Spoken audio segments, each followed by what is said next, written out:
stop, to hang in the balances, pause, breathe, contemplate, Selah. I was reminded this morning as we're reading through Psalm 66, the importance of this word Selah. Now, there's a lot of debate around what the word actually means, but it's interesting, sometimes the scholars can get so intent on getting the perfect translation, and a lot of times the Hebrew and the Aramaic and the Greek are not intended to be perfectly explained because the word itself can mean such a vast array of things, but it doesn't mean the definition is wrong. In fact, especially with this word Selah, there are some that believe that it means pause. There are others that see it as a purely musical component that also means to stop playing or to hang in the balances. And let's be honest, what is music without pausing? What is life without pausing? Just these intentional moments of pause, of hanging in the balances, of stopping.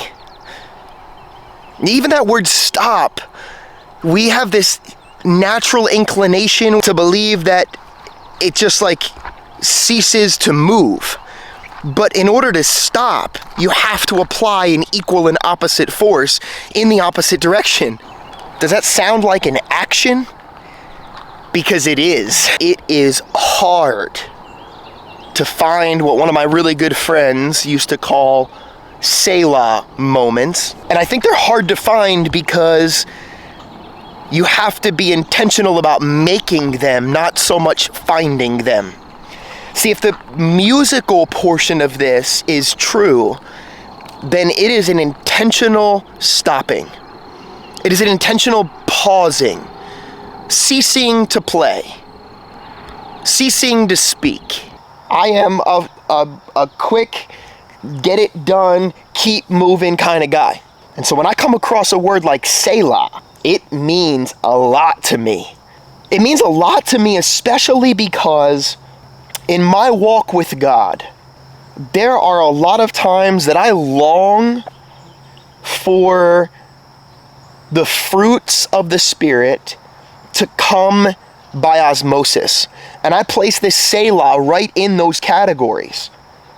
I long for the interceding of the Holy Spirit to stop me dead in my tracks and cause me to pause.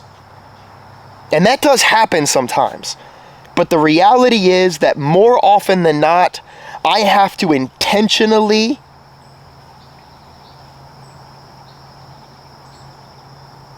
input, pause, hanging, stopping and weighing the balances, valuing into the fabric of my day. And if I don't, well, there's a lot of times that it just doesn't exist. I'm always reminded that in a multitude of words, there is much sin.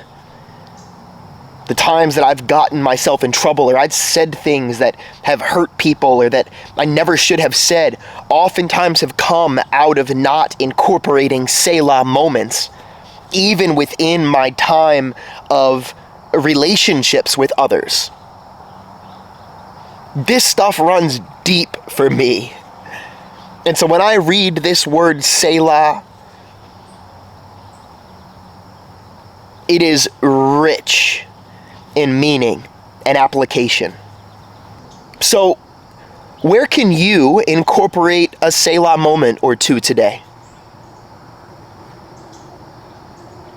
Who can you bring a Selah moment to?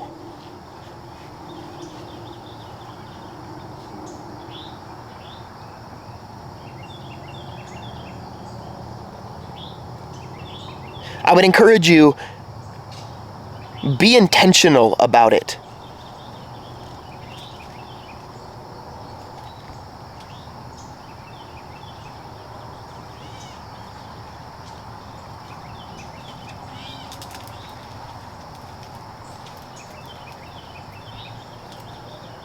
Stop. Pause.